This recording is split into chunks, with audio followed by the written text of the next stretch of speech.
Pak Agus Hari Setiawan. Di sini saya mahasiswa informatika kelas 3 melaksanakan tugas UTS yaitu di matkul Sociopreneurship.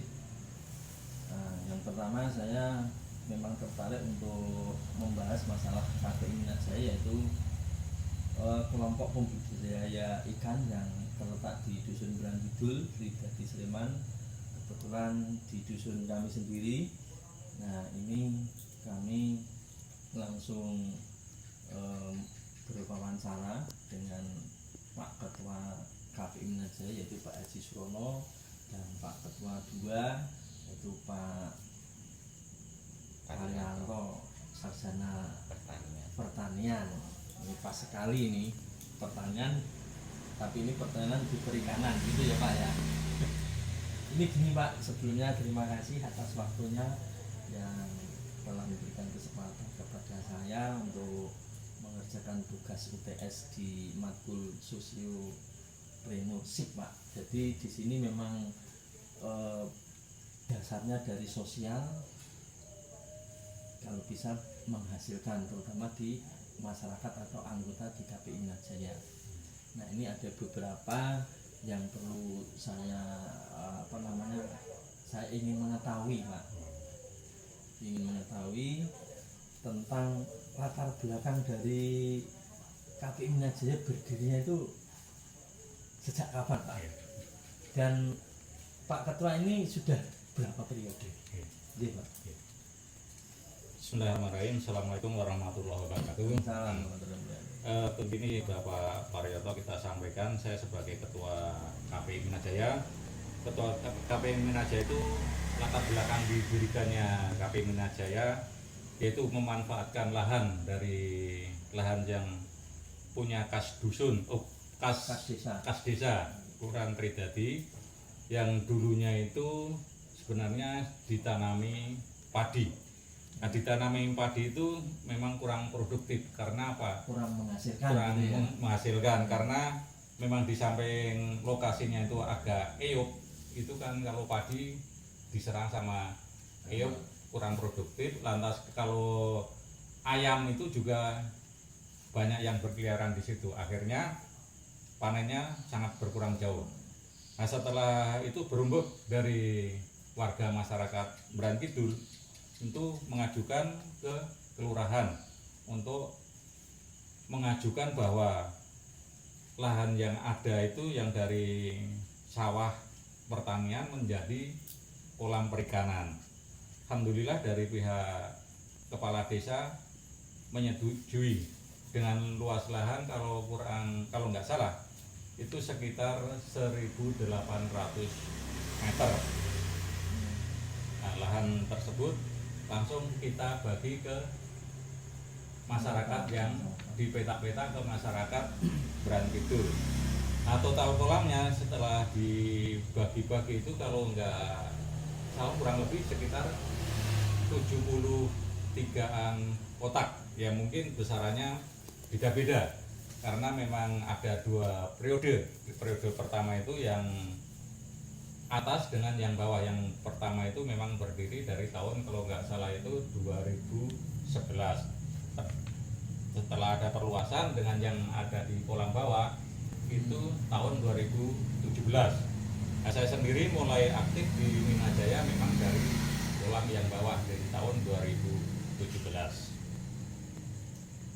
Nah, dari kolam-kolam tersebut langsung kita kembangkan. Dari itu belajar dari anggota-anggota, saya kan termasuk katakanlah anggota yang baru. Walaupun anggota yang baru dengan yang senior-senior yang sudah ada memang sebagian memang sudah mendahului dari kita. Jadi kita banyak belajar sama yang senior-senior. Nah, untuk ketua sendiri saya memang sudah menjalani ketua KPI Minat Jaya untuk 2 periode. Periode yang pertama dari 2020 sampai 2024 dan 2024 dilanjutkan lagi, saya terpilih lagi sampai 2028 insya Allah ke depan. Nah itu latar belakang kita dirikan KPI ini. Ini ada pertanyaan lagi Pak. Bagaimana Bapak melihat potensi pasar untuk produk perikanan Bapak? Kan pembudidaya ikan nila, Ya. terus lele, ada Ya. juga gurame. Ya. Potensinya apa Pak ke depan Pak? Potensi ke depan untuk pembudidayaan ikan di KPI Minajaya sebenarnya prospeknya sangat bagus. Di antaranya untuk penjualan ikan nila. Ikan nila itu memang sangat digemari oleh masyarakat karena apa? Di samping rasanya itu enak, gizinya juga tinggi. Sama ikan gurame itu memang termasuk ikan yang paling mahal kalau di KPI Minajaya, memang karena memang di samping budidayanya itu memakan waktu yang lama, itu juga harganya lebih mahal. Makanya di sini kita budidaya yang paling agak terjangkau yaitu pakai ikan nila. Oh iya Pak, ya tadi yang menarik bahwa Pak Ketua memanfaatkan tanah kas desa. Iya. Nah, selama ini hubungannya dengan desa itu menyewa berapa Pak? Per Ya. meter atau per kotak itu Pak? Ya. Hubungan ke yang Bapak Parioto sampaikan tadi, kita ke kas desa itu statusnya sewa. Sewanya. Sewa itu jadi per anggota dikenakan per kolam itu kena Rp60.000. Sebenarnya Rp65.000, tapi yang Rp5.000 untuk kas KPI Minajaya. Oh, untuk keuangan KPI Iya, Minajaya. yang Rp5.000. Oh, gitu. Lalu apa lagi ya? Ah, ini Pak. Ya. Saya yakin mungkin dari masyarakat atau anggota KPI Minajaya berharap dengan adanya pembudidayaan ikan itu akan meningkatkan perekonomian ya Pak ya. Iya. Terus kendala selama ini tuh apa Pak? Menurut Pak Ketua Pak? Ya, kendala yang saya hadapi selama saya menjadi ketua KPI Minajaya, pertama dari SDM. SDM sendiri itu memang anggotanya kan latar belakang pendidikannya itu beda-beda dan pekerjaan sehari-harinya itu beda-beda. Memang agak sulit diatur itu dari SDM. Dari sisi pengairan itu sangat mengganggu lagi untuk pembesaran ikan. Karena apa? Ikan itu kalau ikan air tawar itu kan butuh oksigen yang besar. Tapi kalau kita pakai oksigen yang besar, kalau pakai alat atau kipas, kita belum mampu. Makanya kita masih tetap secara air manual, jadi air dari kali. Air kali itu kalau musim hujan, musim kayak gini itu alhamdulillah itu air melimpah ruah. Tapi kalau musim kemarau, nah itu kita walaupun pembesaran itu ikan itu nafsu makannya kurang, jadi tidak bisa optimal untuk pembesaran itu. Ya berarti salah satu kendalanya adalah mengenai perairan ya Pak. Perairan. Tadi saya lihat memang ada potensi di situ kalau dibangun kayak semacam bendungan biar bisa menampung ketika kemarau. Itu Pak, harapan Bapak pernah nggak punya harapan di atas wilayah KPI Minajaya itu atasnya itu kalau selama ini kan masih Bendungan manual, maksudnya masih berbentuk kali. Iya. Kalau diperlebar bendungannya itu sayangnya areanya nggak ada ya Pak. Nggak ada juga, itu juga nggak boleh sama mungkin Nggak boleh dari sama provinsi. desa. Iya. Iya. Oke Pak, mungkin kita ganti topik Pak, tadi latar belakang untuk motivasi. Sekarang adalah ini Pak, bagaimana Anda menggabungkan aspek bisnis gitu Pak dan sosial dalam usaha budidaya ikan.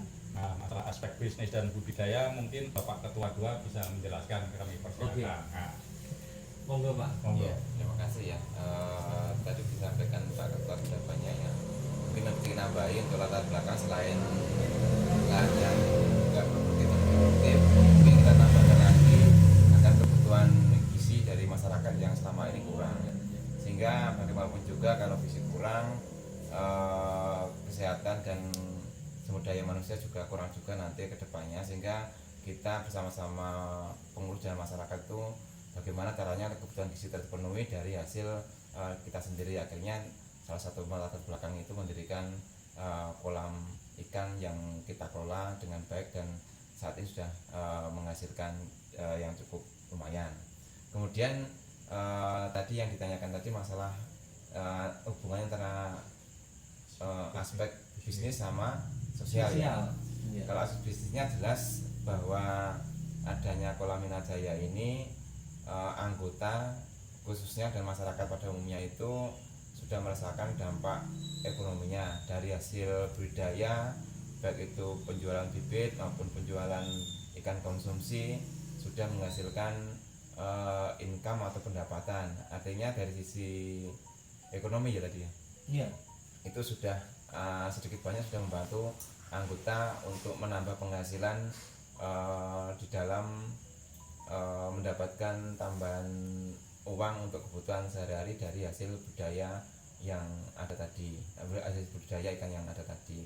Kemudian secara sosial, dengan adanya Minajaya budidaya tersebut, maka masyarakat itu mulai mengenal, oh ternyata ada beberapa usaha yang bisa dikembangkan, yang bisa dijadikan lahan untuk menambah pendapatan, sehingga masyarakat sekarang dampaknya di sosial itu sudah mulai menyadari bahwa tanpa harus kita untuk mendapatkan tambahan income itu harus usaha, harus salah satunya sekarang sudah terbuka untuk bisa bergabung dengan kita untuk membudidayakan ikan, sehingga masyarakat yang dulunya tidak tahu sekarang sudah tahu dan hasilnya pun sudah bisa dirasakan, sehingga mereka sangat senang sekali untuk mengikuti jejak kita bahwa budaya ikan itu memang bukan hanya budaya biasa, tapi bisa menghasilkan selain tambahan gizi juga tambahan untuk ekonomi, terutama mendapatkan uang untuk kebutuhan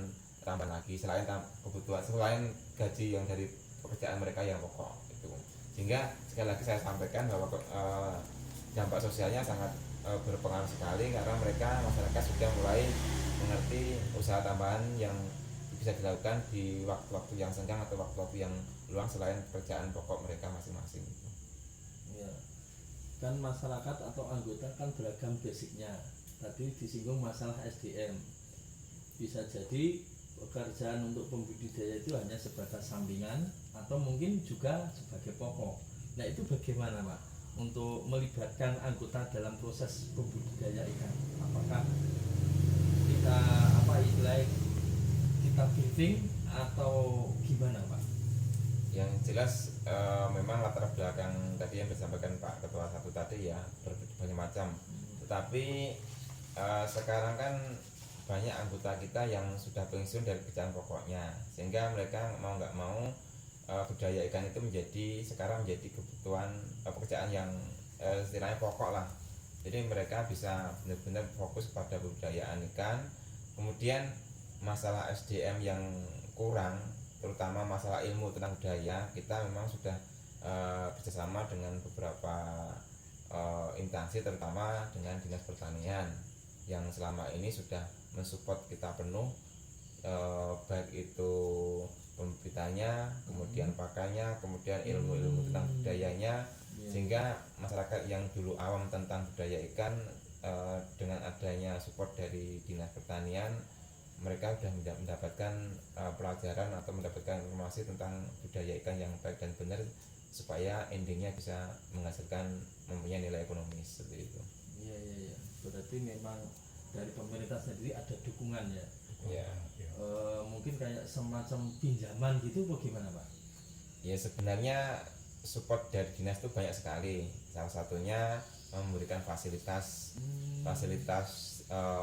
pembangunan di sekitar Kolam Minajaya seperti bendungan, pengairan, talu-talu dan sebagainya, itu kemarin sudah dibantu oleh Dinas Pertanian khususnya pemerintah Kabupaten Sleman.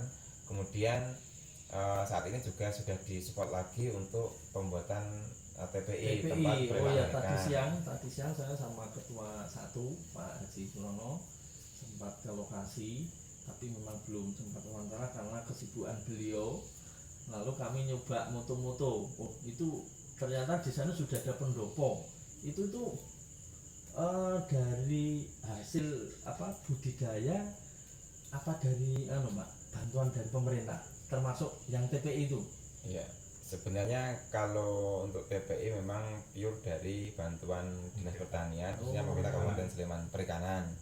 Karena kalau untuk kelompok sendiri untuk membangun yang senilainya di atas 100 juta mungkin kurang mampu. Kurang mampu ya. Cuman yang kita garis bawahi itu wujud perhatian dari Dinas Pertanian untuk kita sebagai penggerak budaya perikanan Minahjaya Mberang Kidul agar terus bisa mengembangkan perikanannya dengan baik dan benar, dan itu tadi support yang diberikan oleh Dinas Pertanian seperti itu.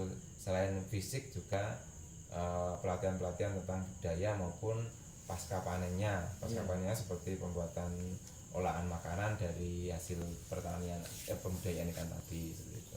Oh iya Pak, ini sama ini selanjutnya bagaimana cara Bapak menjamin keberlanjutan dari program edukasi yang Bapak jalankan?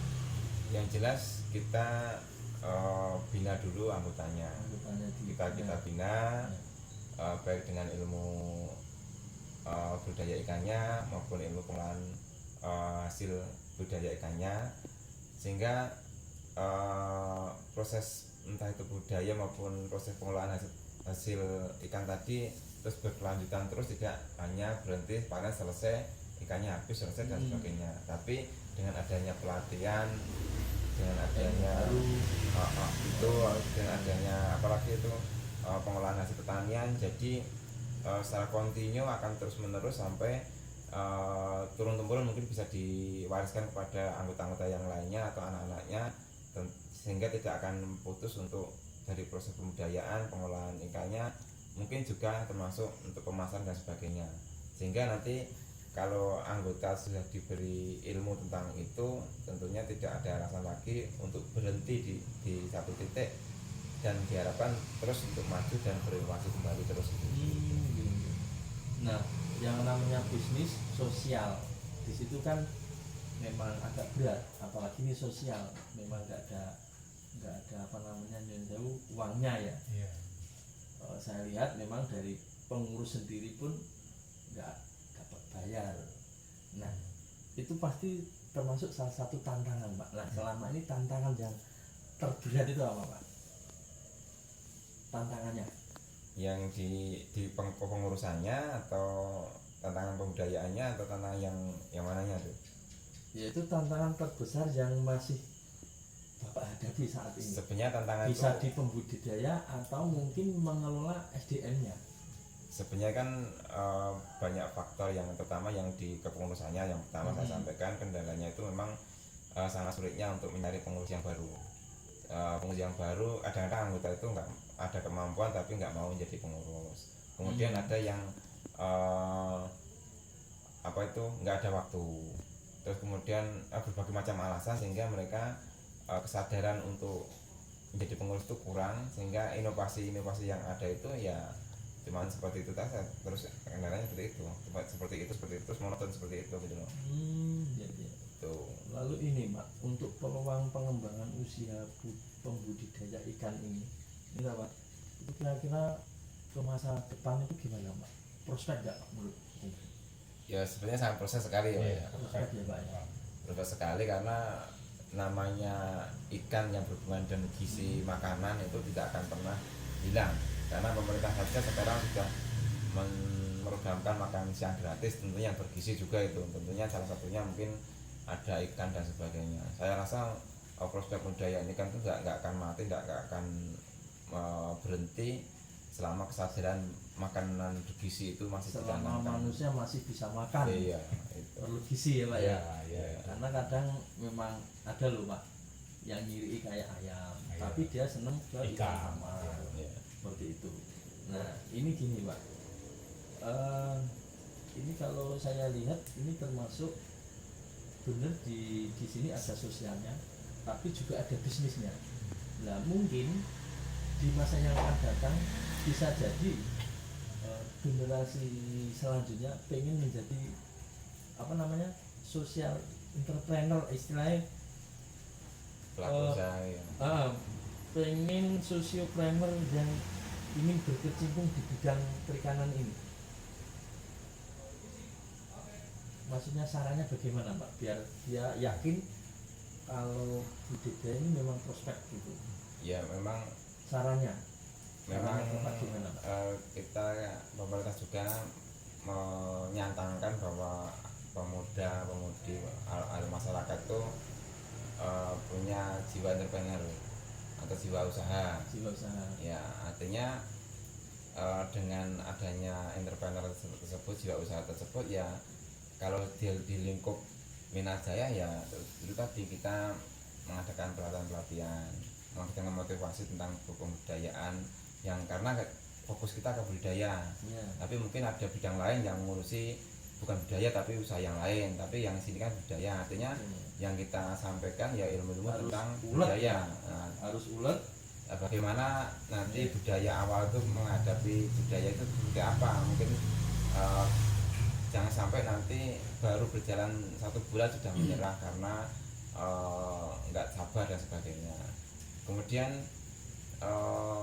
modal juga kadang-kadang jadi pengaruh juga, tapi selama budaya ini kan jalan dan kerjasama dengan pemerintah itu diabaikan itu jalan, tentunya untuk modal dan sebagainya itu nanti bisa ada support dari dinas pertanian seperti yang sudah banyak sekali support dari dinas pertanian masa tentang pemberdayaan khususnya untuk bantuan-bantuan bibit, bantuan pakan dan sebagainya.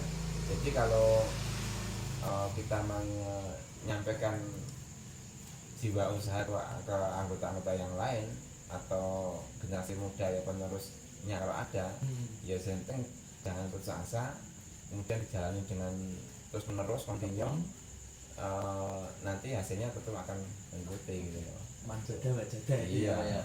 Kalau sebentar-bentar menyerah ya sudah ada hasilnya gitu. Ya ini sekali lagi, Pak. Oh. Ya namanya usaha tanpa mitra saya yakin tidak akan berjalan. Selama ini yang Bapak lakukan biar usaha Bapak lebih maju, bermitra ke siapa saja, Pak? Ya, untuk kemitraan di Minajaya selama ini sudah berjalan, diantaranya ke Puri Mataram. Puri Mataram itu di samping ada wisata, ini ada restonya, resto untuk perikanan. Jadi Nah, nanti KPI bisa nyuplai nyuplai ke ikannya juga. iya Puri Mataram, juga ke mitra di Pasar Sleman. Di Pasar Sleman itu kita sudah bermitra sudah cukup agak lama, itu per hari itu mintanya memang 10 kilo untuk Berarti ikan KPI nila. sudah punya lapak di sana. Bukan punya lapak, jadi kita kerjasama di sana itu ada orang dia menjual segala macam ikan. Iya, Di samping itu ikan nilainya ngambil dari KPI Minajaya yang ikan nilainya. Iya, iya. Ya. Sama selain ke resto Mataram mungkin ada resto yang lain, Pak. Untuk resto yang lain itu selama ini belum ada, cuma ada juga dari catering. Catering itu memang dari Pogung, dari temen saya sendiri itu, tapi kadang sebulan sekali minta 20 Nggak kilo. tentu. Iya, itu nggak rutin, jadi sebulan sekali paling nggak. Padahal kita kalau sudah ada barang kan harus dibuang. Iya, Kalau lama-lama nanti merugi. iya itu, makanya itu. Iya. Itu sebenarnya kerjasama itu sudah ada beberapa banyak yang kerjasama itu tidak hanya kerjasama yang menghasilkan uang tapi menghasilkan ilmu juga, seperti dengan dinas pertanian kan kerjasamanya support ilmu dan sebagainya. Kemudian kalau yang menghasilkan uang kan ya dengan resource tadi, tapi untuk penjualannya sebenarnya itu kalau ikannya ada itu sebenarnya nggak terlalu Nggak sulit. sulit. Iya. Berarti Karena- nggak ada masalah di pemasaran Nggak ada, sebenarnya. kalau selama ini kayaknya Malah justru kesulitannya Menyediakan mematangkan stoknya itu. stoknya. Soalnya semua pasar itu kalau kita tembusi pasti membutuhkan. Tapi kadang-kadang kita nggak sempat atau stok ikannya Atau stoknya nggak ada. Atau mungkin memerlukan apa ya, ikannya yang bagus gitu. kalau ikan itu memang sesuai standar ukurannya. Dari kalau umpama resto atau pasar itu minta kalau sekilo isi 5 ya isi 5. Jadi kita kendalanya memang kalau kita kan belum punya TPI. TPI itu tempat penampungan ikan, itu kita belum punya. Kalau sudah punya itu nanti kedepannya memang akan bisa terpisahkan. Ini sekilo isi 4, 3, 2. 5, 6 sesuai kebutuhan dari. Gampangannya masyarakat datang yang membutuhkan langsung sudah ada. Nah itu Mau yang isi isi berapa? berapa, itu kendalanya kan itu Iya. sampai sekarang belum bisa. Itu kalau saya melihat mungkin kemitraan sudah ada ya Pak ya. Sudah ada. Tinggal dari masyarakat atau anggota menyetop Stok ikan barangnya. itu bagaimana yang harus tersedia. itu. Masih ada pikiran lagi pengen bermitra lagi Pak dengan yang lain?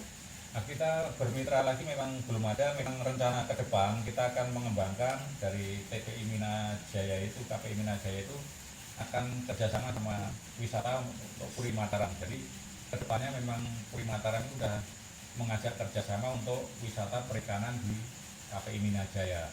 Nah, kedepannya kalau sudah TPI-nya jadi memang akan dikembangkan untuk wisata perikanan. Di situ saya punya angan-angan memang nanti ada Itu wisata termasuk perikanan, inovasi ya iya, Pak ya. berinovasi untuk wisata perikanan, entah itu kita di situ nanti segala macam ikan ada, lantas nanti kita momennya ada yang terapi ikan, nah bisa konsisten untuk terapi ikannya itu kan bisa pengunjung bisa langsung tiap hari bisa datang untuk terapi dengan pemasukan entah itu dengan bayar tiket berapa itu sebagai masukan dari nanti KPI Mina Jaya. Itu kalau saya lihat di struktur tuh Pak ada ketua 1, ketua 2, sekretaris bendara, terus ada seksi pengairan, penerangan. Itu penggajiannya gimana Pak bulanannya itu? Wah, kalau di KPI Mina Jaya itu sifatnya memang kerja sosial, Gotong royong. gotong royong. Jadi ketuanya sendiri aja sudah 2 periode itu tidak pernah dapat gaji. Jadi tidak ada yang Tapi gajian. tetap Jadi senang ya Pak. tetap Ya? senang aja. Tetap Tapi senang. ya kalau ada masalah ya kita juga enjoy aja karena Iya. tidak ada yang Nggak ada bayar. yang gaji. Jadi kalau ada keluhan apa-apa, kalau mau Tapi ditandai tidak mengurangi profesionalnya kan? orang enggak kalau itu kita tetap profesional. Iya iya iya. Cuma kalau ada masalah yang berat ya kita ayo gotong royong rame-rame kita kerjakan. Iya. Jadi itu. Sebenarnya kan KPI Mina Jaya juga tidak tinggal diam. Kemarin karena kita memang sistemnya gotong royong, sosial dan sebagainya untuk kepengurusannya, makanya kemarin ada dana juga kita gunakan fasilitas itu untuk barang-barang seperti kemarin Nah itu piknik sosial tadi ya Pak ya. Iya. Nah saya dengar-dengar tadi sore kita kan berkunjung Iya. ke masyarakat anggota kita yang sakit. Kalau nggak salah tadi yo masih ya Pak ya. Iya. Ya istilahnya apa ya? Itu dana apa Pak namanya? Sosial. Dana sosial.